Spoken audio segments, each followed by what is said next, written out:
ਸਤਨਾਮ ਵਾਹਿਗੁਰੂ ਸਾਹਿਬ ਜੀ।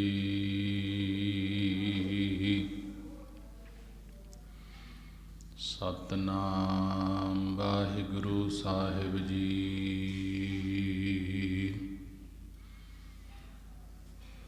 ਸੁੰਦਰ ਸਤਿਗੁਰ ਕੀ ਕਥਾ, ਗੁਣ ਮੰਦਰ ਸੁਖ ਕੰਦ।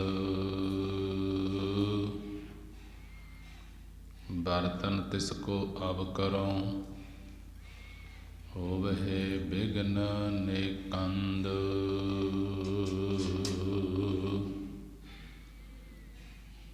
ਸੁੰਦਰ ਸਤਿਗੁਰ ਕੀ ਕਥਾ, ਗੁਣ ਮੰਦਰ ਸੁਖ ਕੰਦ। ਬਰਨਨ ਤਿਸ ਕੋ ਅਬ ਕਰੋ, ਹੋਵਹਿ ਬਿਘਨ ਨਿਕੰਦ।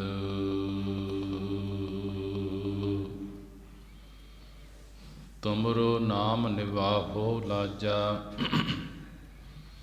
ਕਰਹੁ ਗ੍ਰੰਥ ਪੂਰਨ ਸੁਭ ਕਾਜਾ। ਤਬ ਕਰਨਾ ਬਿਨ ਅੱਖਰ ਏਕ, ਨਹਿ ਉਪਜਤ ਮੁਝ ਹਿਰਦੈ ਬਵੇਕ।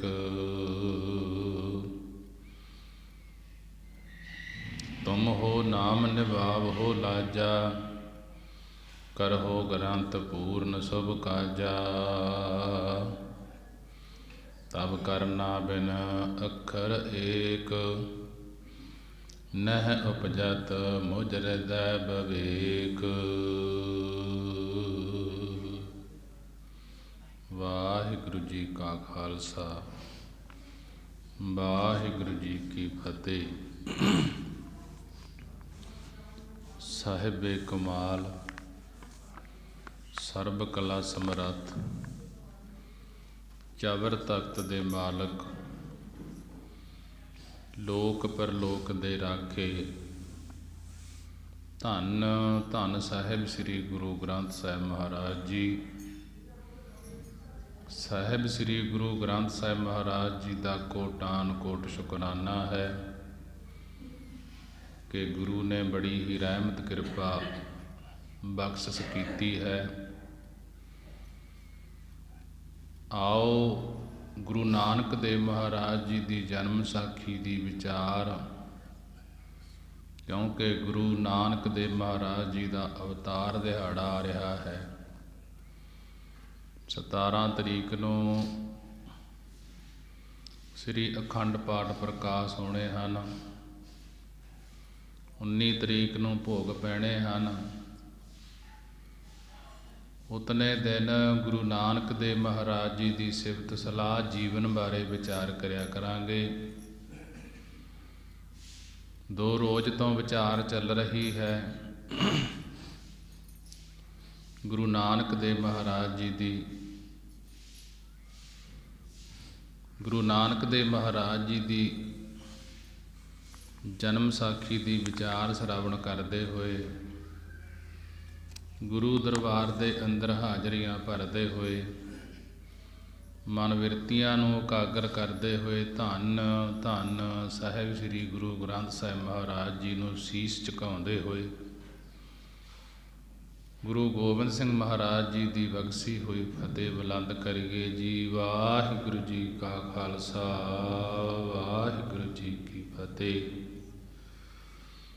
ਸਾਹਿਬ ਸ੍ਰੀ ਗੁਰੂ ਨਾਨਕ ਦੇਵ ਮਹਾਰਾਜ ਜੀ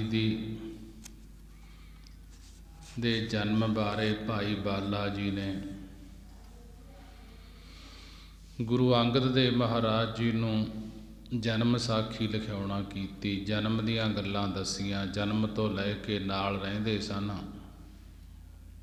ਕਿਹਾ ਸੀ ਕਿ ਜਿੰਨਾ ਮੈਂ ਸੁਣਿਆ ਹੈ ਓਨਾ ਲਿਖਵਾ ਦੇਵਾਂਗਾ ਜੀ, ਜਿੰਨਾ ਮੈਂ ਨਾਲ ਰਿਹਾ ਹਾਂ ਉਹ ਵੀ ਲਿਖਵਾ ਦਿਆਂਗਾ।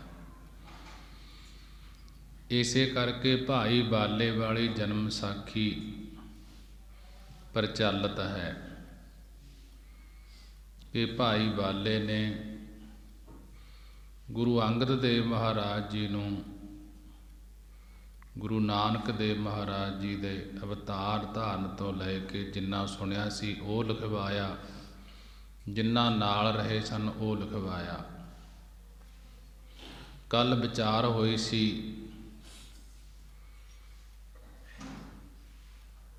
ਕਿ ਮੁੱਲਾਂ ਕੋਲ ਗੁਰੂ ਨਾਨਕ ਦੇਵ ਮਹਾਰਾਜ ਜੀ ਨੂੰ ਫਾਰਸੀ ਪੜ੍ਹਾਉਣ ਵਾਸਤੇ ਭੇਜਿਆ ਸੀ ਤੇ ਗੁਰੂ ਨਾਨਕ ਦੇਵ ਮਹਾਰਾਜ ਜੀ ਨੇ ਮੁੱਲਾਂ ਨੂੰ ਬਾਣੀ ਦੁਆਰਾ ਨਿਹਾਲ ਕੀਤਾ, ਬਾਣੀ ਦੁਆਰਾ ਸਮਝਾਉਣਾ ਕੀਤਾ ਸੀ।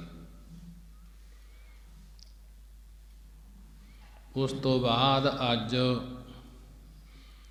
ਵਿਚਾਰ ਹੈ ਜੋ ਜੰਝੂ ਪਾਇਆ ਜਾਂਦਾ ਸੀਗਾ ਉਹਨਾਂ ਸਮਿਆਂ ਦੇ ਵਿੱਚ।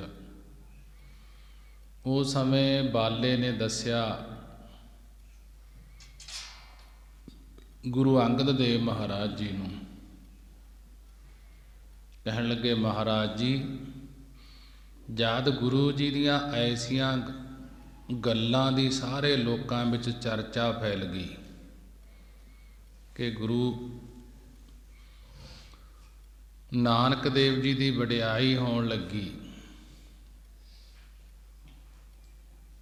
ਤਾਂ ਇੱਕ ਦਿਨ ਮਹਿਤਾ ਕਾਲੂ ਨੇ ਵਿਚਾਰਿਆ ਕਿ ਇਸ ਨੂੰ ਆਪਣੇ ਖੱਤਰੀ ਧਰਮ ਦੀ ਮਰਜ਼ਾਦਾ ਅਨੁਸਾਰ ਜੰਝੂ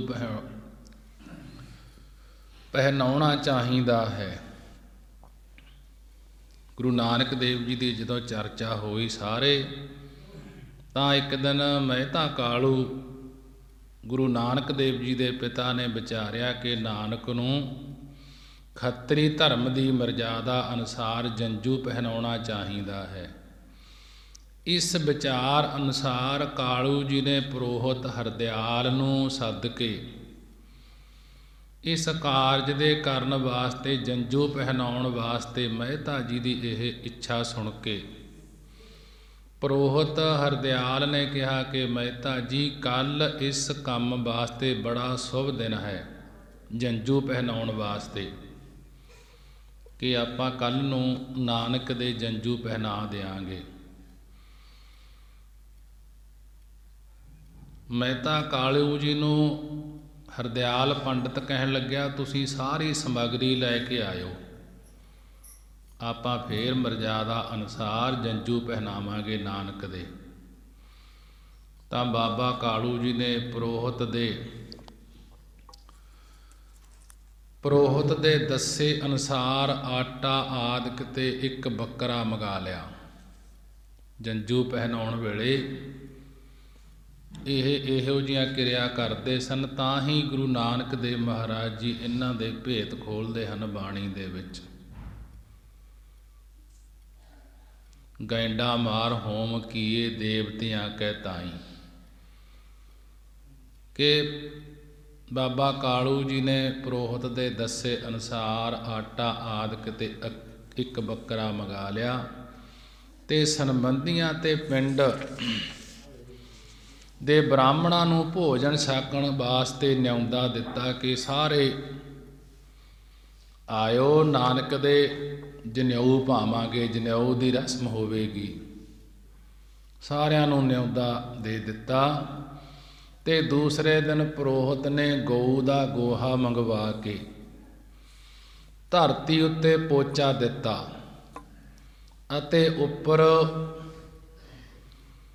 ਚੌਂਕੇ ਉੱਪਰ ਗੁਰੂ ਨਾਨਕ ਦੇਵ ਜੀ ਨੂੰ ਸੱਦ ਕੇ ਪਾਸ ਬਿਠਾ ਲਿਆ ਗਊ ਦਾ ਪੋਚਾ ਦੇ ਕੇ।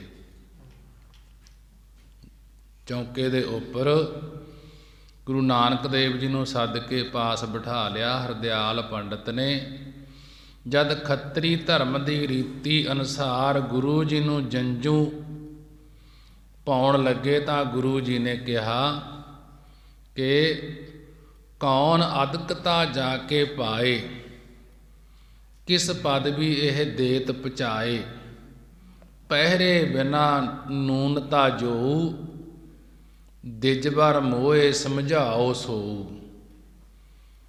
ਇਹ ਪੰਗਤੀਆਂ ਉਚਾਰਨ ਕੀਤੀਆਂ ਗੁਰੂ ਨਾਨਕ ਦੇਵ ਮਹਾਰਾਜ ਜੀ ਨੇ ਹਰਦਿਆਲ ਪੰਡਤ ਨੂੰ। ਇਹਦਾ ਭਾਵ ਹੈ ਕੌਣ ਅਦਕਤਾ ਜਾ ਕੇ ਪਾਊ।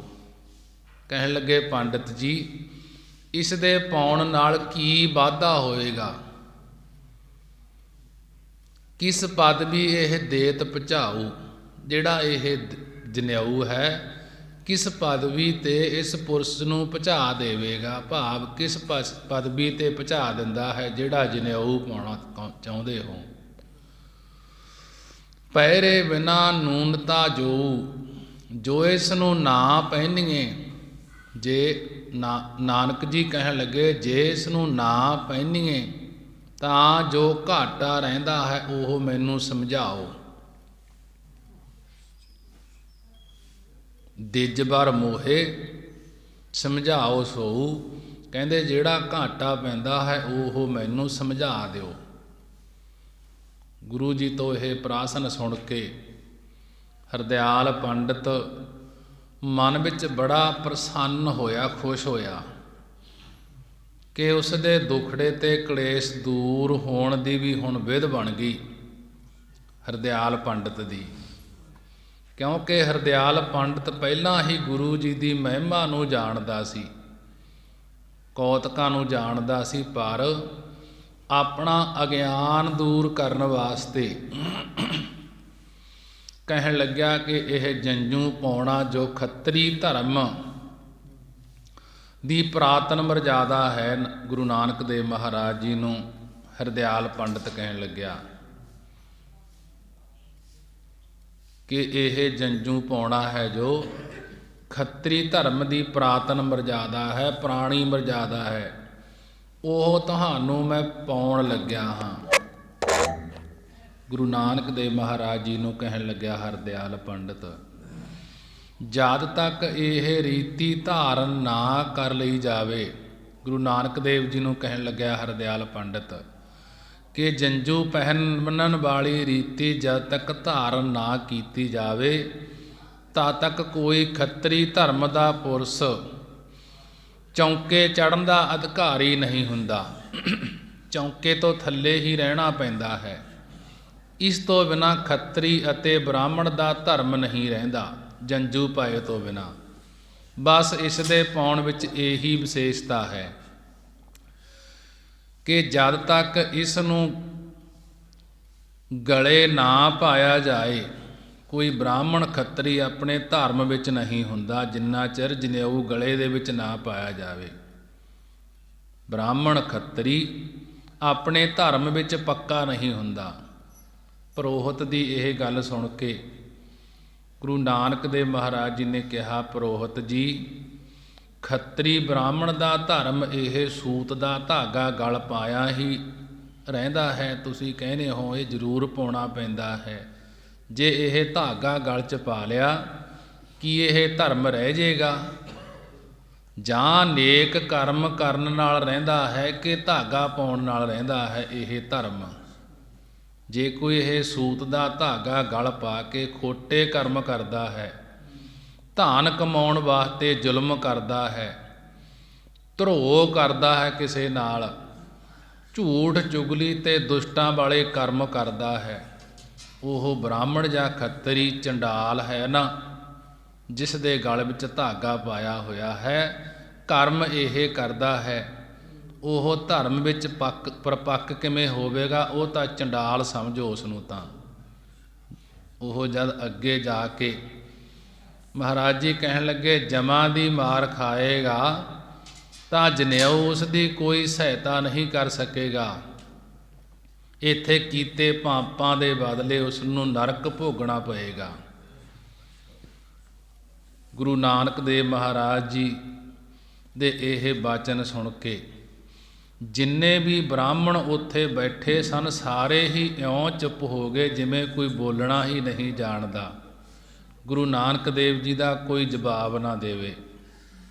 ਫਿਰ ਪੰਡਿਤ ਹਰਦਿਆਲ ਨੇ ਪੁੱਛਿਆ, ਗੁਰੂ ਨਾਨਕ ਦੇਵ ਮਹਾਰਾਜ ਜੀ ਨੂੰ ਕਹਿਣ ਲੱਗੇ, ਕਾਕਾ ਜੀ ਤੁਸੀਂ ਹੀ ਦੱਸੋ ਕਿ ਉਹ ਕਿਹੜਾ ਜੰਝੂ ਹੈ ਜਿਸ ਦੇ ਪਾਉਣ ਨਾਲ ਪੁਰਸ਼ ਨੂੰ ਜਾਮ ਕੁਝ ਨਹੀਂ ਕਹਿੰਦੇ ਤੇ ਨਰਕ ਨਹੀਂ ਭੋਗਣਾ ਪੈਂਦਾ?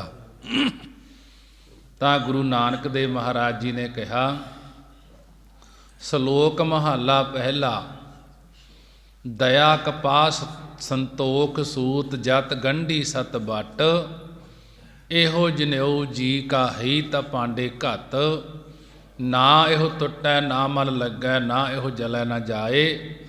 ਧਨ ਸਮਾਨ ਮਾਨਸ ਨਾਨਕਾ, ਜੋ ਗਲ ਝੱਲੇ ਪਾਏ। ਗੁਰੂ ਨਾਨਕ ਦੇਵ ਮਹਾਰਾਜ ਜੀ ਨੇ ਕਹਿਣਾ ਕੀਤਾ ਕਿ ਇਹੋ ਜਿਹਾ ਜਨੇਊ ਪਾਓ ਜਿਸ ਦੇ ਨਾਲ ਨਰਕ ਨਹੀਂ ਭੋਗਣਾ ਪੈਂਦਾ। ਕਹਿਣ ਲੱਗੇ ਦਇਆ ਕਪਾਹ ਸੰਤੋਖ ਸੂਤ, ਦਇਆ ਦੀ ਕਪਾਹ ਸੰਤੋਖ ਦਾ ਸੂਤ। ਜਤ ਗੰਢੀ ਸਤ ਵੱਟ, ਕਿ ਜਤ ਦੀਆਂ ਗੰਢਾਂ ਤੇ ਸਤ ਦਾ ਵੱਟ ਜਿਸ ਨੂੰ ਚੜ੍ਹਿਆ। ਇਹੋ ਜਨੇਊ ਜੀ ਕਾ, ਇਹੋ ਜਨੇਊ ਜੇ ਤੁਹਾਡੇ ਪਾਸ ਹੈ ਤਾਂ ਉਹ ਮੇਰੇ ਗਲ ਪਾਓ। ਐਸਾ ਜਨੇਊ ਨਾ ਟੁੱਟਦਾ ਹੈ ਨਾ ਮੈਲਾ ਹੁੰਦਾ ਹੈ, ਨਾ ਇਹੋ ਟੁੱਟੈ ਨਾ ਮਲ ਲੱਗੈ, ਨਾ ਇਹੋ ਜਲੈ ਨਾ ਜਾਏ, ਕਿ ਨਾ ਇਹ ਜਲਦਾ ਹੈ ਸੜਦਾ ਹੈ ਅਤੇ ਨਾ ਕਿਤੇ ਗਵਾਚਦਾ ਹੈ। ਐਸੇ ਪਵਿੱਤਰ ਅਤੇ ਸਦਾ ਰਹਿਣ ਵਾਲੇ ਜਨੇਊ ਨੂੰ ਜੋ ਪੁਰਸ਼ ਪਾ ਕੇ ਚੱਲਦੇ ਹਨ ਉਹ ਧਨ ਹਨ। ਮਹਾਰਾਜ ਜੀ ਕਹਿਣ ਲੱਗੇ ਹਰਦਿਆਲ ਪੰਡਤ ਨੂੰ। ਆਪ ਜੀ ਦੇ ਇਹ ਬਚਨ ਸੁਣ ਕੇ ਹੋਰ ਦੂਸਰੇ ਬ੍ਰਾਹਮਣ ਬੋਲੇ ਕਿ ਹੇ ਬਾਲਕ, ਹੇ ਬੱਚੇ, ਗੁਰੂ ਨਾਨਕ ਦੇਵ ਜੀ ਨੂੰ ਕਹਿੰਦੇ ਹਨ ਇਹ ਸੂਤਰ ਦਾ ਜਗਿਓ ਪਵੀਤ ਜਿਹੜਾ ਅਸੀਂ ਤੈਨੂੰ ਪਾਉਣ ਲੱਗੇ ਹਾਂ, ਇਹ ਵੇਦ ਧਰਮ ਵਿੱਚ ਪਵਿੱਤਰ ਮੰਨਿਆ ਗਿਆ ਹੈ। ਖੱਤਰੀਆਂ ਬ੍ਰਾਹਮਣਾਂ ਦਾ ਇਹ ਮੁੱਢ ਤੋਂ ਹੀ ਪਵਿੱਤਰ ਸ੍ਰੇਸ਼ਟ ਧਰਮ ਕਥਨ ਕੀਤਾ ਜਾਂਦਾ ਹੈ। ਆਦ ਬ੍ਰਹਮਾ ਤੋਂ ਇਹ ਚੱਲਿਆ ਆਉਂਦਾ ਹੈ, ਜਿਸ ਨੂੰ ਸਨਕ ਸਨੰਦਨਾ ਸਭ ਨੇ ਪਹਿਨਿਆ ਹੈ। ਜੇ ਇਹ ਕੋਈ ਨਵੀਂ ਰੀਤੀ ਚਲਾਈ ਹੈ ਤਾਂ ਬੇਸ਼ੱਕ ਤੁਸੀਂ ਇਸ ਨੂੰ ਨਾ ਪਹਿਨੋ, ਤੁਹਾਨੂੰ ਪਿਤਾ ਪੁਰਖੀ ਹੀ ਕਰਨੀ ਚਾਹੀਦੀ ਹੈ। ਤੁਸੀਂ ਇਹ ਨਵੀਂ ਗੱਲ ਨਾ ਕਰੋ। ਪੰਡਤਾਂ ਦੇ ਇਹ ਬਚਨ ਸੁਣ ਕੇ ਸਤਿਗੁਰੂ ਗੁਰੂ ਨਾਨਕ ਦੇਵ ਮਹਾਰਾਜ ਜੀ ਨੇ ਸ਼ਬਦ ਉਚਾਰਨ ਕੀਤਾ। ਮਹਾਰਾਜ ਜੀ ਕਹਿਣ ਲੱਗੇ ਚੌਕੜ ਮੁੱਲ ਅਣਾਇਆ, ਬਹਿ ਚੌਂਕੈ ਪਾਇਆ, ਸਿੱਖਾਂ ਕੰਨ ਚੜਾਈਆ, ਗੁਰ ਬ੍ਰਾਹਮਣ ਥਿਆ, ਉਹ ਮੋਆ ਉਹ ਝੜ ਪਿਆ, ਬੇਤੱਗਾ ਗਿਆ। ਗੁਰੂ ਨਾਨਕ ਦੇਵ ਮਹਾਰਾਜ ਜੀ ਕਹਿਣ ਲੱਗੇ ਹੇ ਪੰਡਤ ਜੀ, ਇਹ ਜਨੇਊ ਤੁਸੀਂ 4 ਕੌਡੀਆਂ ਦਾ ਮੁੱਲ ਲਿਆਉਂਦੇ ਹੋ। ਚੌਕੜ ਮੁੱਲ ਅਣਾਇਆ ਕਿ ਇਹ ਜਿਹੜਾ ਜਨੇਊ ਹੈ 4 ਕੌਡੀਆਂ ਦਾ ਮੁੱਲ ਲਿਆਉਂਦੇ ਹੋ, ਅਤੇ ਬਹਿ ਚੌਂਕੈ ਪਾਇਆ, ਅਤੇ ਚੌਂਕੇ ਉੱਤੇ ਉਸ ਬੈਠ ਕੇ ਪੁਰਸ਼ ਦੇ ਗਲ ਵਿੱਚ ਪਾਉਂਦੇ ਹੋ। ਫੇਰ ਉਪਦੇਸ਼ ਦਿੰਦੇ ਹੋ ਕਿ ਬ੍ਰਾਹਮਣ ਤੇਰਾ ਗੁਰੂ ਹੈ, ਸਿੱਖਾਂ ਕੰਨ ਚੜਾਇਆ, ਗੁਰ ਬ੍ਰਾਹਮਣ ਥੀਆ, ਕਿ ਹੁਣ ਤੇਰਾ ਬ੍ਰਾਹਮਣ ਗੁਰੂ ਹੋ ਗਿਆ। ਤੁਸੀਂ ਫਿਰ ਇਹ ਸਮਝਾਉਂਦੇ ਹੋ। ਪਰ ਜਦ ਉਹ ਪੁਰਸ਼ ਮਰ ਜਾਂਦਾ ਹੈ ਉਹ ਮੁਆ ਉਹ ਝੜ ਪਿਆ, ਕਿ ਜਦ ਉਹ ਪੁਰਸ਼ ਮਰ ਜਾਂਦਾ ਹੈ ਅਤੇ ਜੰਜੂ ਵੀ ਨਾਲ ਹੀ ਸੜ ਜਾਂਦਾ ਹੈ, ਤੇ ਅੱਗੇ ਦਰਗਾਹ ਵਿੱਚ ਉਹ ਜੰਜੂ ਤੋਂ ਬਿਨਾਂ ਹੀ ਬੇਤੱਗਾ ਗਿਆ। ਕਿ ਉਹ ਜੰਜੂ ਤੋਂ ਬਿਨਾਂ ਜਦੋਂ ਜੰਜੂ ਇੱਥੇ ਹੀ ਸੜ ਜਾਂਦਾ ਹੈ ਤਾਂ ਅੱਗੇ ਫਿਰ ਇਹ ਜੰਜੂ ਦਰਗਾਹ ਵਿੱਚ ਕਿਵੇਂ ਸਹਾਇਤਾ ਕਰੇਗਾ। ਪੰਡਤ ਜੀ ਜਿਸ ਨੇ ਅੱਗੇ ਜਾ ਕੇ ਕਹਿਣ ਲੱਗੇ, ਗੁਰੂ ਨਾਨਕ ਦੇਵ ਜੀ ਕਹਿਣ ਲੱਗੇ ਪੰਡਤ ਜੀ, ਜਿਸ ਨੇ ਅੱਗੇ ਜਾ ਕੇ ਕੋਈ ਸਹਾਇਤਾ ਨਹੀਂ ਕਰਨੀ, ਜਗਤ ਦੇ ਦਿਖਾਵੇ ਵਾਸਤੇ ਉਸ ਨੂੰ ਪਾਉਣ ਦਾ ਲਾਭ ਕੀ ਹੈ। ਮੇਰਾ ਸੰਸਾਰ ਨਾਲ ਕੋਈ ਕੰਮ ਨਹੀਂ ਹੈ। ਗੁਰੂ ਨਾਨਕ ਦੇਵ ਮਹਾਰਾਜ ਜੀ ਕਹਿਣ ਲੱਗੇ ਫਿਰ ਮੈਂ ਉਸ ਦੀ ਲਾਜ ਮਨ ਵਿੱਚ ਕਿਉਂ ਲਿਆਵਾਂ, ਜਦ ਇਸ ਜੀਵ ਨੂੰ ਇਸ ਦੇ ਆਮਲਾਂ ਬਦਲੇ ਜਾਮ ਫੜ ਕੇ ਮਾਰਨਗੇ ਤਾਂ ਉੱਥੇ ਜੰਜੂ ਨੇ ਸਹਾਇਤਾ ਨਹੀਂ ਕਰਨੀ, ਨਾਮ ਹੀ ਇਸ ਦੀ ਸਹਾਇਤਾ ਕਰੇਗਾ। ਇਸ ਵਾਸਤੇ ਪਰਮਾਤਮਾ ਦਾ ਨਾਮ ਸਤਿਨਾਮ ਹੀ ਜਪਣਾ ਚਾਹੀਦਾ ਹੈ, ਜਿਸ ਨਾਲ ਸੰਸਾਰ ਤੋਂ ਪਾਰ ਉਤਾਰਾ ਹੋਵੇਗਾ। ਜੋ ਸਤਿਨਾਮ ਦੋਹਾਂ ਲੋਕਾਂ ਦਾ ਲੋਕ ਪਰਲੋਕ ਵਿੱਚ ਨਾਲ ਹੀ ਰਹਿੰਦਾ ਹੈ, ਉਸ ਨੂੰ ਸਦਾ ਜਪੋ। ਗੁਰੂ ਜੀ ਦੇ ਇਹ ਬਚਨ ਸੁਣ ਕੇ ਬ੍ਰਾਹਮਣ ਤਾਂ ਸਾਰੇ ਚੁੱਪ ਹੋ ਗਏ। ਫਿਰ ਮਹਿਤਾ ਕਾਲੂ ਜੀ ਗੁਰੂ ਨਾਨਕ ਦੇਵ ਮਹਾਰਾਜ ਜੀ ਦੇ ਪਿਤਾ ਤੇ ਸੰਬੰਧੀ ਸੀ ਜਿਹੜੇ, ਜੋ ਇਸ ਸਮੇਂ ਪਾਸ ਬੈਠੇ ਸੀ ਜੰਝੂ ਪਾਉਣ ਵੇਲੇ, ਉਹ ਬੋਲੇ, ਕਹਿਣ ਲੱਗੇ, ਸੁਣੋ ਨਾਨਕ ਜੀ, ਤੁਹਾਡੀ ਗੱਲ ਤਾਂ ਸੱਚੀ ਹੈ, ਪਰ ਜੇਕਰ ਤੁਸੀਂ ਇਸ ਸਮੇਂ ਜੰਝੂ ਨਹੀਂ ਪਾਓਗੇ ਤਾਂ ਤੁਹਾਡੇ ਪਿਤਾ ਜੀ ਦਾ ਇਸ ਕਾਰਜ ਵਾਸਤੇ ਕੀਤਾ ਹੋਇਆ ਸਾਰਾ ਖਰਚ ਬੇਅਰਥ ਹੀ ਜਾਏਗਾ। ਫਿਰ ਇਹ ਪੰਡਤ ਤੇ ਸੰਬੰਧੀ ਵੀ ਸਾਰੇ ਨਿਰਾਸ਼ ਹੋ ਜਾਣਗੇ। ਤੁਸੀਂ ਇਹਨਾਂ ਦੀ ਪ੍ਰਸੰਨਤਾ ਵਾਸਤੇ, ਇਹਨਾਂ ਨੂੰ ਖੁਸ਼ ਕਰਨ ਵਾਸਤੇ ਹੀ ਇੱਕ ਵਾਰ ਜੰਝੂ ਪਹਿਨ ਲਓ, ਫਿਰ ਜਿਵੇਂ ਮਰਜ਼ੀ ਹੋਵੇ ਕਰ ਲੈਣਾ। ਸੰਬੰਧੀਆਂ ਦੀ ਇਹ ਗੱਲ ਸੁਣ ਕੇ ਸਤਿਗੁਰੂ ਜੀ ਫਿਰ ਅੱਗੇ ਬੋਲੇ, ਕਹਿਣ ਲੱਗੇ, ਮਹੱਲਾ ਪਹਿਲਾ। ਲੱਖ ਚੋਰੀਆਂ ਲੱਖ ਜਾਰੀਆਂ, ਲੱਖ ਕੂੜੀਆਂ ਲੱਖ ਗਾਲ, ਲੱਖ ਠੱਗੀਆਂ ਪਹਿਨਾਮੀਆਂ, ਰਾਤ ਦਿਨ ਸਜੀ ਨਾਲ, ਤੱਗ ਕਪਾਹੋ ਕੱਤੀਐ, ਬ੍ਰਾਹਮਣ ਬੱਟੇ ਆਏ, ਕੋਹੇ ਬੱਕਰਾ ਰਿੰਨ ਖਾਇਆ, ਸਭ ਕੋ ਆਖੈ ਪਾਏ, ਹੋਏ ਪੁਰਾਣਾ ਸੁੱਟੀਐ, ਭੀ ਫਿਰ ਪਾਈਐ ਹੋਰ, ਨਾਨਕ ਤੱਗ ਨ ਟੁੱਟਈ, ਜੇ ਤੱਗ ਹੋਵੈ ਜੋਰ। ਗੁਰੂ ਨਾਨਕ ਦੇਵ ਮਹਾਰਾਜ ਜੀ ਨੇ ਬਾਣੀ ਦੁਆਰਾ ਜਵਾਬ ਦਿੱਤਾ। ਕਹਿਣ ਲੱਗੇ, ਲੱਖ ਚੋਰੀਆਂ ਲੱਖ ਜਾਰੀਆਂ, ਕਹਿਣ ਲੱਗੇ ਲੱਖਾਂ ਚੋਰੀਆਂ ਜਾਰੀਆਂ, ਲੱਖਾਂ ਝੂਠੀਆਂ ਗੱਲਾਂ ਤੇ ਲੱਖਾਂ ਹੋਰ ਬੁਰੀਆਂ ਗੱਲਾਂ, ਲੱਖਾਂ ਠੱਗੀਆਂ ਅਤੇ ਬੇਈਮਾਨੀਆਂ, ਰਾਤ ਦਿਨ ਇਹ ਜਿਸ ਜੀਵ ਦੇ ਨਾਲ ਰਹਿੰਦੀਆਂ ਹਨ। ਰਾਤ ਦਿਨ ਇਸ ਜੀ ਨਾਲ, ਕਿ ਰਾਤ ਦਿਨ ਜਿਸ ਜੀਵ ਦੇ ਨਾਲ ਰਹਿੰਦੀਆਂ ਹਨ, ਦਿਨ ਰਾਤ ਕਰਦਾ ਹੈ ਜਿਹੜਾ,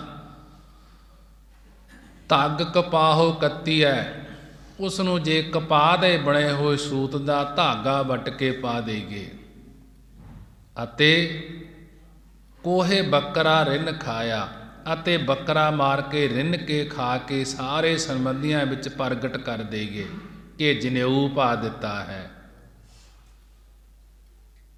ਫਿਰ ਵੀ ਹੋਏ ਪੁਰਾਣਾ ਸੁੱਟੀਐ, ਭੀ ਫਿਰ ਪਾਈਐ ਹੋਰ।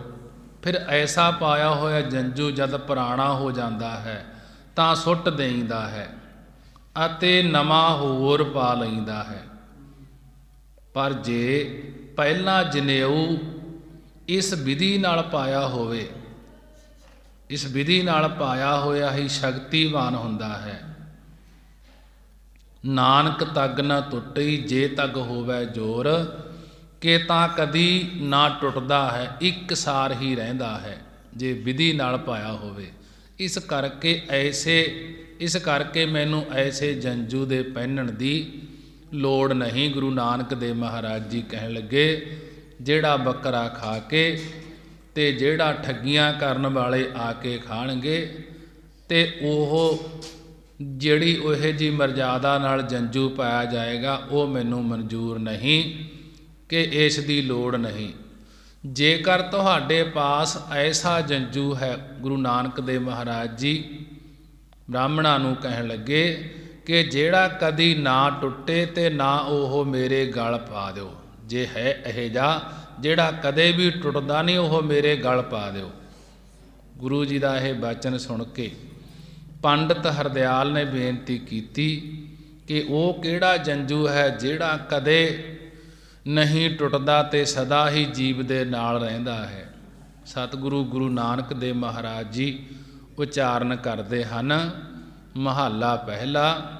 ਨਾਏ ਮੰਨਿਆ ਪਤ ਊਪਜੈ, ਸਾ ਲਾਹੀ ਸੱਚ ਸੂਤ, ਦਰਗਹਿ ਅੰਦਰ ਪਾਈਐ, ਤੱਗ ਨਾ ਟੂਟ ਸਪੂਤ। ਪਹਿਲੇ ਪਾਤਸ਼ਾਹ ਗੁਰੂ ਨਾਨਕ ਦੇਵ ਮਹਾਰਾਜ ਜੀ ਕਹਿਣ ਲੱਗੇ, ਇਹੋ ਜਿਹਾ ਜਨੇਊ ਪਾਓ ਜਿਹੜਾ ਕਦੇ ਵੀ ਟੁੱਟਦਾ ਨਹੀਂ ਤੇ ਸਦਾ ਜੀਵ ਦੇ ਨਾਲ ਰਹਿੰਦਾ ਹੈ। ਨਾਏ ਮੰਨਿਆ ਪਤ ਊਪਜੈ, ਕਿ ਪਰਮੇਸ਼ਰ ਦਾ ਨਾਮ ਮੰਨਣ ਨਾਲ ਕਪਾਹ ਪੈਦਾ ਹੁੰਦੀ ਹੈ ਅਤੇ ਸਿਫਤ ਕਰਨ ਨਾਲ ਉਸ ਤੋਂ ਸੱਚਾ ਧਾਗਾ ਬਣਦਾ ਹੈ। ਇਸ ਧਾਗੇ ਦਾ ਜਨੇਊ ਜੇਕਰ ਗਾਲ ਵਿੱਚ ਪਾਈਏ ਤਾਂ ਦਰਗਹਿ ਅੰਦਰ ਪਾਈਐ ਤੱਗ ਨਾ ਟੂਟ ਸਪੂਤ, ਤਾਂ ਪਵਿੱਤਰ ਜਨੇਊ ਕਦੇ ਨਹੀਂ ਟੁੱਟਦਾ, ਜੀਵ ਦੇ ਨਾਲ ਹੀ ਰਹਿੰਦਾ ਹੈ। ਪੰਡਤ ਹਰਦਿਆਲ ਨੇ ਜਦ ਇਹ ਉਪਦੇਸ਼ ਸੁਣਿਆ ਗੁਰੂ ਨਾਨਕ ਦੇਵ ਮਹਾਰਾਜ ਜੀ ਦਾ, ਉਸ ਨੇ ਕਿਹਾ ਆਪ ਧੰਨ ਹੋ।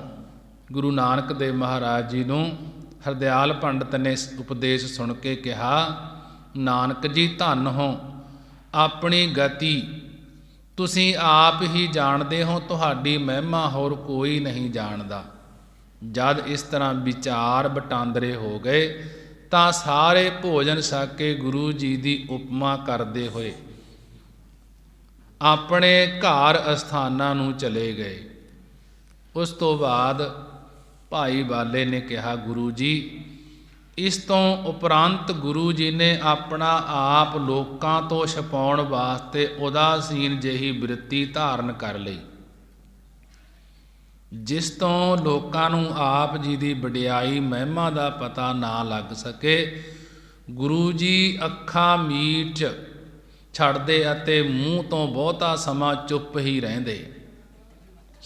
ਹੋਰ ਸਾਰੇ ਕਾਰ ਵਿਹਾਰ, ਖਾਣਾ ਪੀਣਾ ਆਦਿਕ ਵੀ ਸੁਭਾਵਕ ਹੀ ਜੇ ਹੋ ਜਾਵੇ ਤਾਂ ਹੋ ਜਾਵੇ, ਨਹੀਂ ਤਾਂ ਮਸਤ ਹੀ ਰਹਿੰਦੇ ਸਨ। ਭਾਈ ਬਾਲਾ ਜੀ ਕਹਿਣ ਲੱਗੇ, ਆਪ ਜੀ ਦੀ ਇਸ ਦਸ਼ਾ ਨੂੰ ਦੇਖ ਕੇ ਇਸਤਰੀ ਪੁਰਖ ਕਹਿਣ ਲੱਗ ਪਏ ਕਿ ਮਹਿਤਾ ਕਾਲੂ ਦੇ ਪੁੱਤਰ ਦੀ ਮੱਤ ਪੁੱਠੀ ਹੋ ਗਈ ਹੈ, ਨਾ ਬੋਲਦਾ ਹੈ, ਨਾ ਕਾਰ ਵਿਹਾਰ ਕਰਦਾ ਹੈ, ਨਾ ਕੁਝ ਖਾਂਦਾ ਪੀਂਦਾ ਹੈ ਕਿ ਇਹਦੀ ਮੱਤ ਪੁੱਠੀ ਹੋ ਗਈ ਹੈ। ਪਹਿਲਾਂ ਚੰਗੇ ਭਲੇ ਗੱਲਾਂ ਕਰਦੇ ਸਨ, ਹੁਣ ਚੁੱਪ ਵੱਟ ਲਈ ਹੈ। ਹੋ ਸਕਦਾ ਹੈ ਇਸ ਨੂੰ ਕਿਸੇ ਦੀ ਨਜ਼ਰ ਲੱਗ ਗਈ ਹੋਵੇ ਜਾਂ ਕਿਸੇ ਭੂਤ ਪ੍ਰੇਤ ਦਾ ਛਾਇਆ ਪੈ ਗਿਆ ਹੋਵੇ। ਜਦ ਇਸ ਤਰ੍ਹਾਂ ਲੋਕਾਂ ਨੂੰ ਗੱਲਾਂ ਕਰਦਿਆਂ ਕੁਝ ਦਿਨ ਬੀਤ ਗਏ ਤਾਂ ਇੱਕ ਦਿਨ ਮਹਿਤਾ ਕਾਲੂ ਜੀ ਨੇ ਗੁਰੂ ਜੀ ਨੂੰ ਪਿਆਰ ਨਾਲ ਆਪਣੀ ਗੋਦੀ ਵਿੱਚ ਲੈ ਕੇ ਸਿਰ ਮੂੰਹ ਚੁੰਮਿਆ ਅਤੇ ਗੁਰੂ ਜੀ ਦੀ ਚੁੱਪਚਾਪ ਤੇ ਮਸਤਾਨੀ ਦਸ਼ਾ ਨੂੰ ਵੇਖ ਕੇ ਵਿਚਾਰਿਆ ਕਿ ਬੁੱਧੀ ਕੰਮ ਕਰਨ ਨਾਲ ਹੀ ਚੁਸਤ ਹੁੰਦੀ ਹੈ।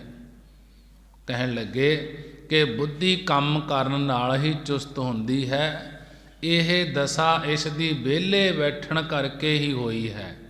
ਇਸ ਵਾਸਤੇ ਇਸ ਨੂੰ ਥੋੜ੍ਹੇ ਬਹੁਤੇ ਕੰਮ ਕਰਨ ਵਿੱਚ ਲਾਉਣਾ ਚਾਹੀਦਾ ਹੈ, ਫਿਰ ਹੌਲੀ ਹੌਲੀ ਆਪੇ ਠੀਕ ਹੋ ਜਾਏਗਾ।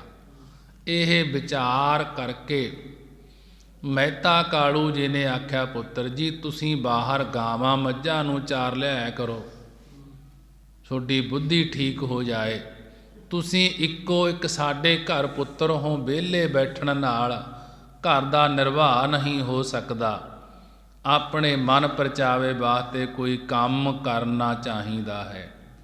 ਕੰਮ ਕਰਨ ਨਾਲ ਤੇਰਾ ਮਨ ਵੀ ਪਰਚ ਜਾਏਗਾ ਤੇ ਗਾਈਆਂ ਮੱਝਾਂ ਵੀ ਬਾਹਰ ਚਰ ਕੇ ਰਾਜੀ ਰਹਿਣਗੀਆਂ। ਪਿਤਾ ਜੀ ਦੀਆਂ ਇਹ ਪ੍ਰੇਮ ਨਾਲ ਆਖੀਆਂ ਹੋਈਆਂ ਗੱਲਾਂ ਸੁਣ ਕੇ ਗੁਰੂ ਜੀ ਨੇ ਕਿਹਾ, ਅੱਛਾ ਪਿਤਾ ਜੀ, ਸਵੇਰੇ ਗਾਈਆਂ ਮੱਝਾਂ ਬਾਹਰ ਚਾਰਨ ਵਾਸਤੇ ਲੈ ਜਾਇਆ ਕਰਾਂਗੇ।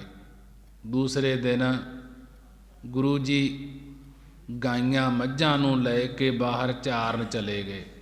ਸਾਰਾ ਦਿਨ ਪਸ਼ੂਆਂ ਨੂੰ ਚਾਰ ਕੇ ਸੰਧਿਆ ਸਮੇਂ, ਸ਼ਾਮ ਦੇ ਸਮੇਂ ਉਹਨਾਂ ਨੂੰ ਘਰ ਲੈ ਆਏ।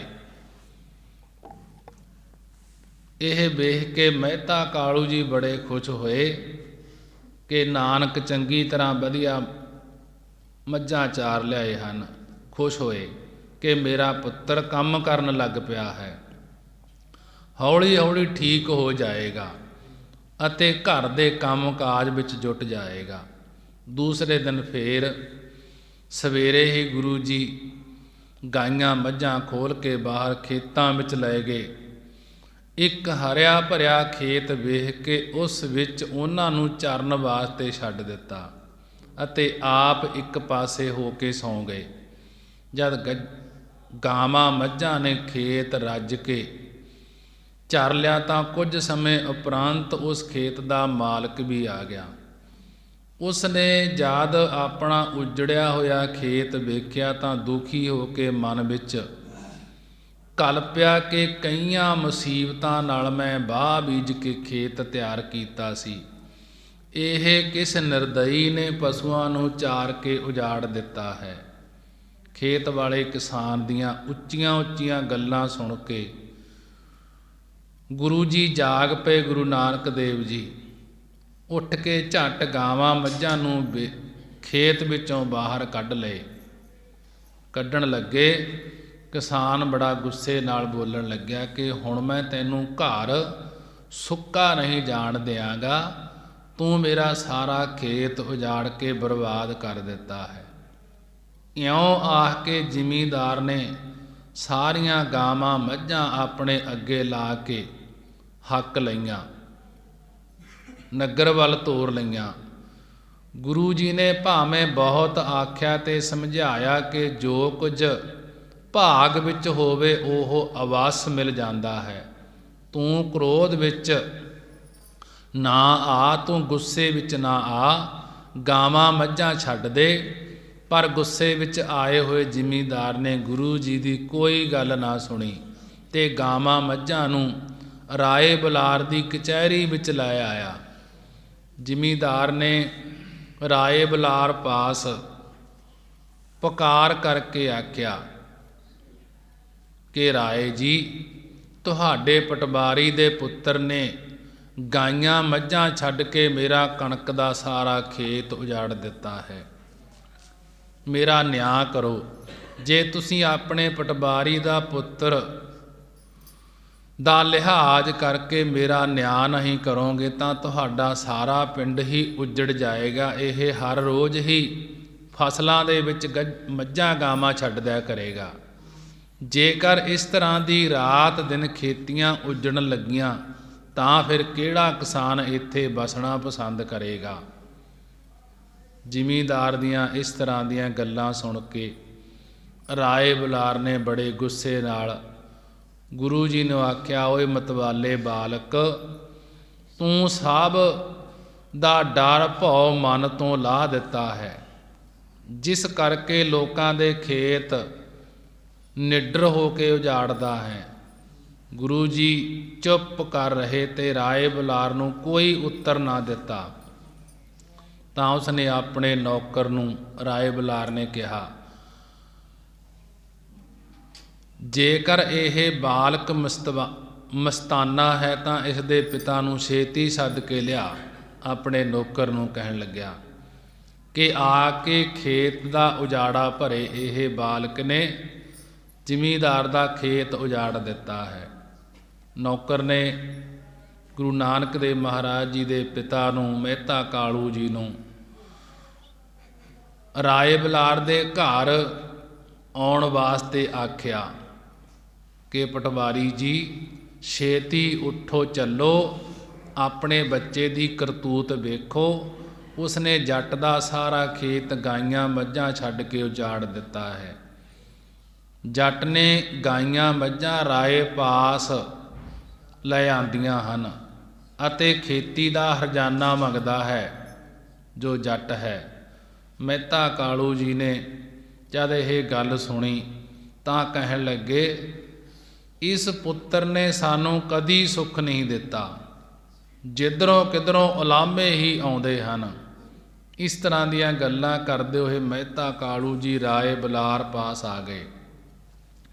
ਰਾਏ ਬੁਲਾਰ ਨੇ ਕੁਝ ਸਖਤੀ ਨਾਲ ਕਿਹਾ, ਮਹਿਤਾ ਕਾਲੂ, ਤੈਨੂੰ ਕੋਈ ਕਿਸੇ ਦਾ ਡਰ ਨਹੀਂ। ਤੂੰ ਆਪਣੇ ਮਸਤਾਨੇ ਪੁੱਤਰ ਨੂੰ ਗਾਈਆਂ ਮੱਝਾਂ ਚਾਰਨ ਭੇਜ ਦਿੱਤਾ ਹੈ, ਜਿਸ ਨੇ ਇਸ ਜ਼ਿਮੀਂਦਾਰ ਦਾ ਸਾਰਾ ਖੇਤ ਹੀ ਉਜਾੜ ਦਿੱਤਾ ਹੈ। ਇਹ ਕਾਰ ਕਿੰਨਾ ਕੁ ਚਿਰ ਚੱਲ ਸਕੇਗੀ। ਇਸ ਜ਼ਿਮੀਂਦਾਰ ਦੀ ਖੇਤੀ ਦਾ ਨੁਕਸਾਨ ਪੂਰਾ ਕਰਕੇ ਆਪਣੀਆਂ ਗਾਈਆਂ ਮੱਝਾਂ ਲੈ ਜਾਇਓ। ਉਹਨਾਂ ਚਿਰ ਗਾਈਆਂ ਮੱਝਾਂ ਨਹੀਂ ਮਿਲਣੀਆਂ ਜਿੰਨਾ ਚਿਰ ਤੁਸੀਂ ਜ਼ਿਮੀਂਦਾਰ ਦੀ ਖੇਤੀ ਦਾ ਨੁਕਸਾਨ ਨਹੀਂ ਭਰਦੇ।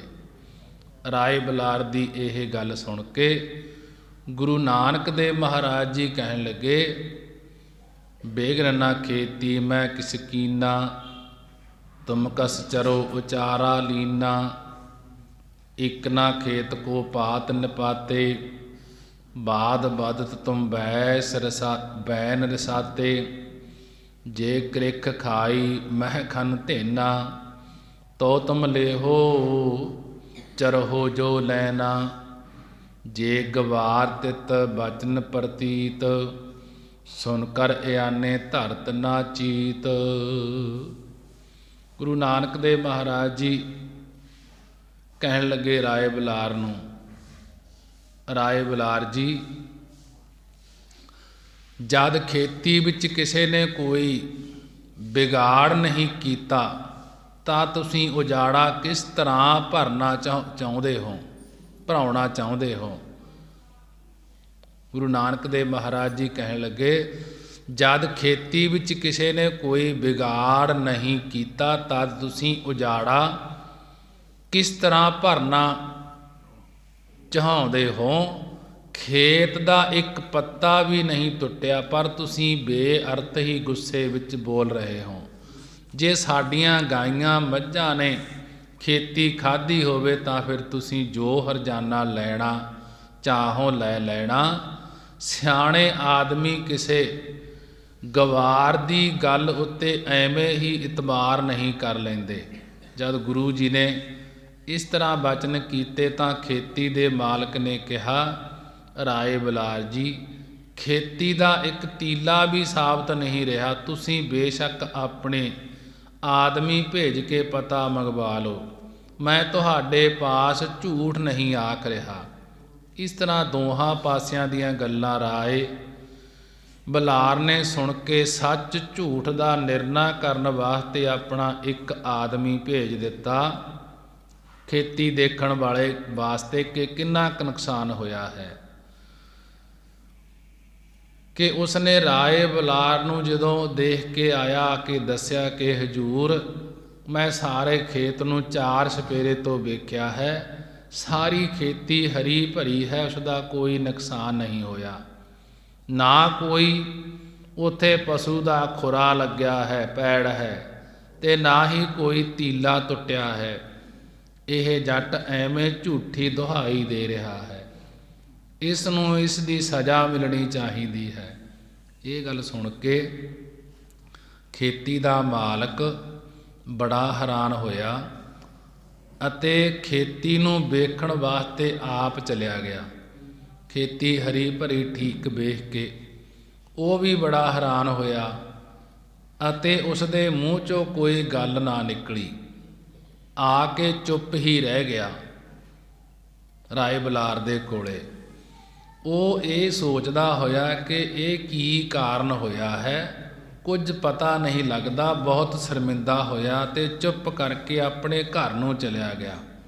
राय बलार भी मन विच पछताया कि उसने क्यों बेअर्थ ही इन्हां नूं कठोर वचन आखे।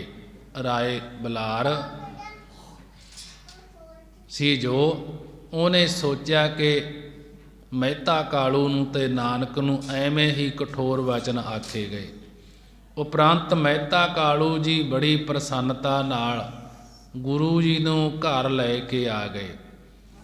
ਇਸ ਤਰ੍ਹਾਂ ਗੁਰੂ ਜੀ ਰੋਜ਼ ਗਾਈਆਂ ਮੱਝਾਂ ਚਾਰਨ ਵਾਸਤੇ ਜੰਗਲ ਵਿੱਚ ਲੈ ਜਾਂਦੇ ਸਨ ਅਤੇ ਜੇ ਕੋਈ ਖੇਤ ਸੁਭਾਵਕ ਹੀ ਰਸਤੇ ਵਿੱਚ ਅੱਗੇ ਆ ਜਾਂਦਾ ਤੇ ਜੇ ਉਸਨੂੰ ਗਾਈਆਂ ਮੱਝਾਂ ਚਰਨ ਲੱਗ ਜਾਂਦੀਆਂ ਸਨ ਤਾਂ ਕੋਈ ਉਸਨੂੰ ਹਟਾਉਂਦਾ ਨਹੀਂ ਸੀ। ਖੇਤ ਆਪਣੇ ਆਪ ਹੀ ਪਿੱਛੋਂ ਹਰਿਆ ਭਰਿਆ ਹੋ ਜਾਂਦਾ ਸੀ। ਮਹਿਤਾ ਕਾਲੂ ਜੀ ਗਾਈਆਂ ਮੱਝੀਆਂ ਨੂੰ ਸੌਖਾ ਵੇਖ ਕੇ ਤੇ ਨਾਨਕ ਜੀ ਨੂੰ ਕਾਰੇ ਲੱਗਿਆ ਦੇਖ ਕੇ ਬੜੇ ਖੁਸ਼ ਹੋਏ ਮਹਿਤਾ ਕਾਲੂ ਜੀ। ਉਸ ਤੋਂ ਬਾਅਦ ਭਾਈ ਬਾਲੇ ਨੇ ਫੇਰ ਕਿਹਾ ਕਿ ਗੁਰੂ ਅੰਗਦ ਦੇਵ ਮਹਾਰਾਜ ਜੀ ਇਸ ਤਰ੍ਹਾਂ ਹੀ ਗੁਰੂ ਨਾਨਕ ਦੇਵ ਜੀ ਰੋਜ਼ ਜੰਗਲ ਵਿੱਚ ਗਾਈਆਂ ਮੱਝੀਆਂ ਚਾਰਦੇ ਹਨ। ਇੱਕ ਦਿਨ ਵੈਸਾਖ ਮਹੀਨੇ ਵਿੱਚ ਦੁਪਹਿਰ ਸਮੇਂ ਗੁਰੂ ਜੀ ਗਾਈਆਂ ਮੱਝੀਆਂ ਨੂੰ ਇੱਕ ਥਾਂ ਬਿਠਾਲ ਕੇ ਪਾਸ ਹੀ ਇੱਕ ਬ੍ਰਿਛ ਥੱਲੇ ਚਾਦਰ ਹੇਠਾਂ ਵਿਛਾ ਕੇ ਸੌਂ ਗਏ। ਭਾਈ ਬਾਲਾ ਜੀ ਗੁਰੂ ਅੰਗਦ ਦੇਵ ਮਹਾਰਾਜ ਜੀ ਨੂੰ ਗੁਰੂ ਨਾਨਕ ਦੀਆਂ ਗੱਲਾਂ ਦੱਸਦੇ ਹਨ, ਸਾਖੀ ਲਿਖਵਾਉਂਦੇ ਹਨ।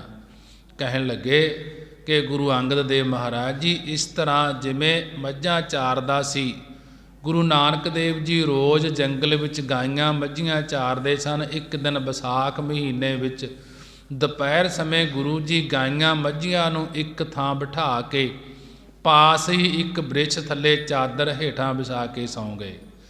ਜਦ ਆਪ ਜੀ ਨੂੰ 6 ਘੜੀਆਂ ਸੁੱਤਿਆਂ ਬੀਤ ਗਈਆਂ ਤਾਂ ਬ੍ਰਿਛ ਦੀ ਛਾਇਆ ਸੂਰਜ ਦੇ ਢਲਣ ਨਾਲ ਦੂਜੇ ਪਾਸੇ ਹੋ ਗਈ। ਆਪ ਜੀ ਦੇ ਸੋਹਣੇ ਮੁਖੜੇ ਉੱਤੇ ਸੂਰਜ ਦੀ ਧੁੱਪ ਆ ਗਈ।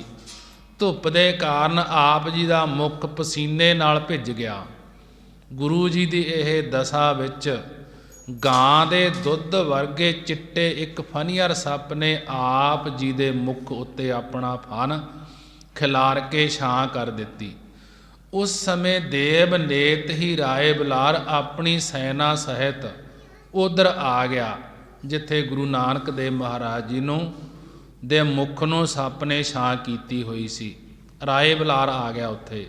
ਉਸਨੇ ਦੂਰੋਂ ਵੇਖਿਆ ਕਿ ਕੋਈ ਸੱਪ ਤੋਂ ਬਚਣ ਵਾਸਤੇ ਚਿੱਟਾ ਕੱਪੜਾ ਤਾਣ ਕੇ ਸੁੱਤਾ ਹੋਇਆ ਹੈ, ਪਰ ਹੈ ਸੱਪ ਸੀ। ਜਦ ਉਸਨੇ ਨੇੜੇ ਆਣ ਕੇ ਵੇਖਿਆ ਰਾਏ ਬਲਾਰ ਨੇ ਕਿ ਇਹ ਚਿੱਟਾ ਫਨੀਅਰ ਸੱਪ ਇੱਕ ਬਾਲਕ ਉੱਤੇ ਆਪਣਾ ਫਣ ਖਿਲਾਰ ਕੇ ਬੈਠਾ ਹੋਇਆ ਹੈ। ਰਾਏ ਬਲਾਰ ਨੇ ਮਨ ਵਿੱਚ ਸੋਚਿਆ ਕਿ ਇਸ ਸੱਪ ਨੇ ਬਾਲਕ ਨੂੰ ਜ਼ਰੂਰ ਡੱਸਿਆ ਹੋਵੇਗਾ ਤੇ ਬਾਲਕ ਮਰ ਗਿਆ ਹੋਵੇਗਾ, ਪਰ ਜੇ ਬਾਲਕ ਜਿਉਂਦਾ ਹੋਇਆ ਤਾਂ ਫਿਰ ਇਹ ਕੋਈ ਅਵਤਾਰ ਹੋਵੇਗਾ। ਬਾਲਕ ਜਿਉਂਦਾ ਹੈ ਕਿ ਮਰਿਆ ਹੈ, ਇਸ ਗੱਲ ਦਾ ਪਤਾ ਕਰਨ ਵਾਸਤੇ ਰਾਏ ਬਲਾਰ ਨੇ ਆਪਣੇ ਇੱਕ ਨੌਕਰ ਨੂੰ ਆਖਿਆ। ਜਦ ਨੌਕਰ ਘੋੜਾ ਤੋਰ ਕੇ ਅੱਗੇ ਹੋਇਆ ਤਾਂ ਘੋੜੇ ਦੇ ਪੈਰਾਂ ਦਾ ਖੜਾਕ ਸੁਣ ਕੇ ਸੱਪ ਉੱਥੇ ਹੀ ਲੋਪ ਹੋ ਗਿਆ ਅਤੇ ਗੁਰੂ ਜੀ ਉੱਠ ਕੇ ਬੈਠ ਗਏ। ਇਹ ਕੌਤਕ ਦੇਖ ਕੇ ਰਾਏ ਬਲਾਰ ਬੜਾ ਹੈਰਾਨ ਹੋਇਆ। ਉਸਨੇ ਘੋੜੇ ਤੋਂ ਉਤਰ ਕੇ ਸਤਿਗੁਰੂ ਜੀ ਨੂੰ ਗਲਵੱਕੜੀ ਵਿੱਚ ਲੈ ਲਿਆ ਅਤੇ ਪਿਆਰ ਨਾਲ ਮੂੰਹ ਚੁੰਮਿਆ। ਰਾਏ ਬਲਾਰ ਨੇ ਇਹ ਨਿਸ਼ਚਾ ਕਰਕੇ ਕਿ ਇਹ ਕੋਈ ਅਵਤਾਰ ਹੈ, ਬਾਰੰਬਾਰ ਮਨ ਵਿੱਚ ਗੁਰੂ ਜੀ ਨੂੰ ਨਮਸਕਾਰ ਕੀਤੀ ਤੇ ਅੱਗੇ ਤੋਂ ਸਦਾ ਆਪ ਜੀ ਦੇ ਅਨੁਸਾਰੀ ਰਹਿਣ ਦਾ ਪਰਨ ਕੀਤਾ। ਉਪਰੰਤ ਰਾਏ ਬਲਾਰ ਆਪਣੇ ਸਾਥੀਆਂ ਨਾਲ ਨਗਰ ਨੂੰ ਚਲਿਆ ਗਿਆ। ਘਰ ਆਣ ਕੇ ਰਾਏ ਬਲਾਰ ਨੇ ਮਹਿਤਾ ਕਾਲੀ ਜੀ ਨੂੰ ਸੱਦ ਕੇ ਸੱਪ ਦੀ ਛਾਇਆ ਕਰਨ ਦਾ ਸਾਰਾ ਹਾਲ ਸੁਣਾਇਆ ਕਿ ਤੇਰਾ ਪੁੱਤਰ ਬ੍ਰਿਛ ਥੱਲੇ ਪਿਆ ਸੀ, ਸੱਪ ਨੇ ਛਾਂ ਕੀਤੀ ਹੋਈ ਸੀ ਉਸ ਦੇ ਮੁਖੜੇ ਨੂੰ। ਇਹ ਸਾਰਾ ਹਾਲ ਸੁਣਾਇਆ ਤੇ ਆਖਿਆ ਕਿ ਇਹਨਾਂ ਨੂੰ ਪੁੱਤਰ ਕਰਕੇ ਨਾ ਜਾਣਨਾ, ਇਹ ਕੋਈ ਅਵਤਾਰ ਹਨ। ਤੇਰੇ ਬੜੇ ਵੱਡੇ ਭਾਗ ਹਨ ਜਿਸ ਦੇ ਘਰ ਇੱਕ ਅਵਤਾਰ ਨੇ ਜਨਮ ਲਿਆ ਹੈ। ਅੱਜ ਤੋਂ ਤੂੰ ਇਹਨਾਂ ਨੂੰ ਕੋਈ ਮਾੜੀ ਚੰਗੀ ਗੱਲ ਨਹੀਂ ਆਖਣੀ ਹੋਵੇਗੀ। ਇਹਨਾਂ ਵਾਸਤੇ ਜਿਸ ਚੀਜ਼ ਦੀ ਲੋੜ ਹੋਵੇ, ਰਾਏ ਬਲਾਰ ਕਹਿਣ ਲੱਗਿਆ, ਮੇਰੇ ਪਾਸੋਂ ਲੈ ਲਿਆ ਕਰੀ ਅਤੇ ਇਹਨਾਂ ਨੂੰ ਕਿਸੇ ਚੀਜ਼ ਤੋਂ ਤੰਗ ਨਾ ਰੱਖਣਾ। ਰਾਏ ਬਲਾਰ ਪਾਸੋਂ ਇਹ ਗੱਲ ਸੁਣ ਕੇ ਕਾਲੂ ਜੀ ਬੜੇ ਖੁਸ਼ ਹੋਏ ਤੇ ਘਰ ਆਣ ਕੇ ਸਾਰੀ ਗੱਲ ਮਾਤਾ ਤ੍ਰਿਪਤਾ ਜੀ ਨੂੰ ਸੁਣਾਈ। ਇਸ ਗੱਲ ਦੀ ਚਰਚਾ ਤਲਵੰਡੀ ਦੇ ਲੋਕਾਂ ਵਿੱਚ ਫੈਲ ਗਈ। ਸਾਰੇ ਲੋਕ ਗੁਰੂ ਜੀ ਦਾ ਬੜਾ ਜਸ ਕਰਨ ਲੱਗੇ। ਇਸ ਤਰ੍ਹਾਂ ਬਸੰਤ ਰੁੱਤ ਬੀਤ ਗਈ ਤੇ ਗਰੀਖਮ ਜੇਠ ਹਾੜ ਦੀ ਰੁੱਤ ਨੇ ਜ਼ੋਰ ਪਾ ਦਿੱਤਾ। ਗਰਮੀ ਦਾ ਬਹੁਤ ਜ਼ੋਰ ਵੱਧ ਗਿਆ। ਪਸ਼ੂ ਪੰਛੀ ਤਥਾ ਨਰ ਨਾਰੀ ਗਰਮੀ ਨਾਲ ਬੜੇ ਅਕੁੱਲ ਗਏ। ਸਤਿਗੁਰੂ ਜੀ ਸੰਧਿਆ ਸਮੇਂ ਗਾਈਆਂ ਮੱਝਾਂ ਚਾਰ ਕੇ ਘਰ ਆਉਂਦੇ ਤਾਂ ਮਾਤਾ ਤ੍ਰਿਪਤਾ ਜੀ ਆਪ ਜੀ ਦੇ ਗਰਮੀ ਨਾਲ ਕੁਮਲਾਏ ਹੋਏ ਚਿਹਰੇ ਨੂੰ ਬੜੇ ਪਿਆਰ ਨਾਲ ਸਾਫ਼ ਕਰਦੇ ਅਤੇ ਪਿਆਰ ਕਰਕੇ ਛਾਤੀ ਨਾਲ ਲਾਉਂਦੇ। ਇੱਕ ਦਿਨ ਸੰਧਿਆ ਸਮੇਂ ਜਦ ਮਹਿਤਾ ਕਾਲੂ ਜੀ ਘਰ ਆਏ ਤਾਂ ਮਾਤਾ ਤ੍ਰਿਪਤਾ ਜੀ ਨੇ ਉਹਨਾਂ ਨੂੰ ਆਖਿਆ ਕਿ ਗਰਮੀ ਬਹੁਤ ਹੋ ਗਈ ਹੈ, ਵੇਖੋ ਨਾਨਕ ਜੀ ਦਾ ਰੰਗ ਵੀ ਕਾਲਾ ਹੋ ਗਿਆ ਹੈ। ਇਸ ਕਰਕੇ ਇਹਨਾਂ ਨੂੰ ਮਾਲ ਚਾਰਨ ਲਈ ਨਹੀਂ ਭੇਜਣਾ ਚਾਹੀਦਾ। ਸਾਡੇ ਘਰ ਇੱਕੋ ਇੱਕ ਪੁੱਤਰ ਹੈ, ਉਹ ਵੀ ਸਾਰਾ ਦਿਨ ਗਰਮੀ ਵਿੱਚ ਬਾਹਰ ਪਸ਼ੂ ਚਾਰਨ ਵਾਸਤੇ ਭੇਜ ਦਿੰਦੇ ਹੋ। ਹੁਣ ਇਹਨਾਂ ਨੂੰ ਮਾਲ ਚਾਰਨ ਨਾ ਭੇਜਣਾ। ਮਹਿਤਾ ਕਾਲੂ ਜੀ ਨੇ ਮਾਤਾ ਤ੍ਰਿਪਤਾ ਜੀ ਪਾਸੋਂ ਇਸ ਤਰ੍ਹਾਂ ਪੁੱਤਰ ਦੇ ਪ੍ਰੇਮ ਪਿਆਰ ਦੀਆਂ ਗੱਲਾਂ ਸੁਣ ਕੇ ਗੁਰੂ ਜੀ ਨੂੰ ਅੱਗੇ ਤੋਂ ਪਸ਼ੂ ਚਾਰਨ ਵਾਸਤੇ ਬਾਹਰ ਭੇਜਣਾ ਬੰਦ ਕਰ ਦਿੱਤਾ ਅਤੇ ਗੁਰੂ ਜੀ ਘਰ ਵਿੱਚ ਹੀ ਆਨੰਦ ਲੈਣ ਲੱਗੇ। ਇਸ ਤੋਂ ਬਾਅਦ ਵਿਚਾਰ ਸਮਾਪਤ। ਕੱਲ੍ਹ ਨੂੰ ਵਿਚਾਰ ਹੋਏਗੀ ਖੇਤੀ ਕਰਨੀ, ਬ੍ਰਿਛ ਦੀ ਛਾਇਆ ਖੜੀ ਰਹਿਣੀ, ਕਿ ਕੱਲ੍ਹ ਨੂੰ ਭਾਈ ਬਾਲੇ ਜੀ ਦੀਆਂ ਦੱਸੀਆਂ ਹੋਈਆਂ ਸਾਖੀ ਪੂਰਵਕ ਵਿਚਾਰਾਂ ਗੁਰੂ ਅੰਗਦ ਦੇਵ ਮਹਾਰਾਜ ਜੀ ਨੇ ਲਿਖਵਾਉਣਾ ਕੀਤੀਆਂ ਸਨ। ਵਿਚਾਰਾਂ ਕਰਦਿਆਂ ਤੋਂ ਇੱਕ ਨਹੀਂ ਅਨੇਕਾਂ ਹੀ ਭੁੱਲਾਂ ਹੋ ਜਾਂਦੀਆਂ ਹਨ। ਗੁਰੂ ਤੇ ਗੁਰੂ ਦੀ ਸੰਗਤ ਬਖਸ਼ਣਹਾਰ ਹਨ। ਹੋਈਆਂ ਭੁੱਲਾਂ ਦੀ ਖਿਮਾ ਆਓ, ਸਮਾਂ ਹੋ ਚੁੱਕਿਆ ਹੈ। 6 ਪੌੜੀਆਂ ਆਨੰਦ ਸਾਹਿਬ ਦਾ ਜਾਪ ਕਰੀਏ, ਅਰਦਾਸ ਬੇਨਤੀ ਕਰੀਏ, ਮਹਾਰਾਜ ਕਿਰਪਾ ਕਰੋ।